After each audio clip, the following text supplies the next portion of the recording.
How's it going, guys? Wolf here. So I'm coming at you with a slightly different video today. Today I want to talk about a little bit about good and bad Yu-Gi-Oh. So this is going to be a new segment. I'm going to do this maybe once a week, trying to get this out there.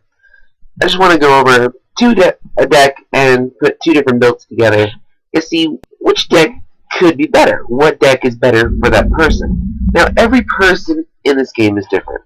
Nobody plays the same exact style. Nobody does the same exact thing. Everybody has their own way of doing things.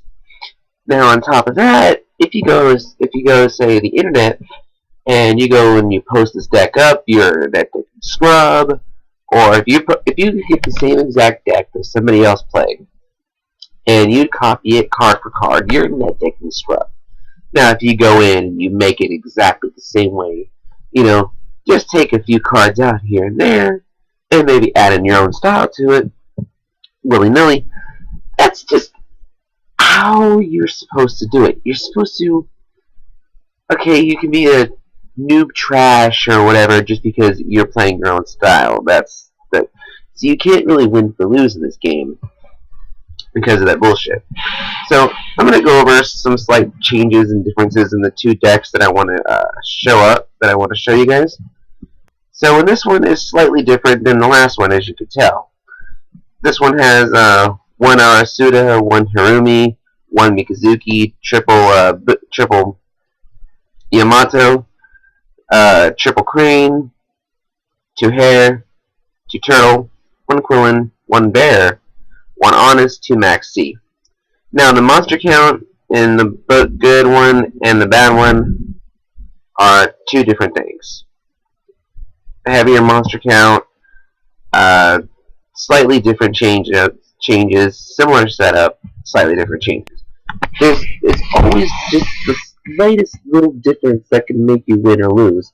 But the fact is, you got to learn how to play around that, and you got to learn how to make sure it works right. And to top that off, you got to actually know what you're doing in the same sense, if that makes any sense. So keep this in mind that if you're going to build a deck like Bujin's, you can do whatever you want to this deck. As long as you have the right core setup, like 3 Yamato, 3 Crane, 2 Hare, you got the Quillen, you got 1 Arasuda, you got the 1 copy of Harume, which used to be like a $20 card, and now it's down to like $16, whatever. It's actually dropped in price, I'm kind of surprised.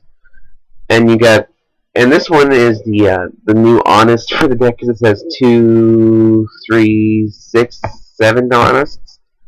And this deck's crazy with it. So it's like anything to protect Yamato from being destroyed by card effects and by battle, because you got Hare to protect it from being destroyed. You got Turtle from being targeted. You got the Quillen, the horse. You got that one to pop stuff off the field you don't like. You got the Peacock to search for other cards, and then you got all these guys to protect her. So above all that, so everything is exactly the same, except for maybe a couple of cards here and there. Other than that, the deck is the exact same. You don't want to, it's sort of a rant kind of thing, but I just want to talk about, you got to do this. You got to make sure what you're doing, how you're doing it, and as long as you're having fun with it, it doesn't matter. It shouldn't matter what people say. Because, oh, well, maybe you should add in something like Curry Bandit, because it mills your stuff in the graveyard and you can grab a spell or a trap card to your hand. Yeah, Curry Bandit, it's a really good card. It should be in the side deck. Or Mathematician, it'll send a Hare or something to the graveyard. It shouldn't matter. It's just how these people are saying it. Like, oh, if I wanted to put it in there, I will put it in there. Don't be a bitch. Enjoy the deck profile. Use it how you want to. If you don't like it, build it yourself and do it the way you want to. Hey, I'm here to show off my deck, not ask for what I want to change in it. If I wanted to ask what I wanted to change, I'll ask what I want to change. And if I don't want to put something in there, I won't put them in there. Simple as that. Wolf, signing out.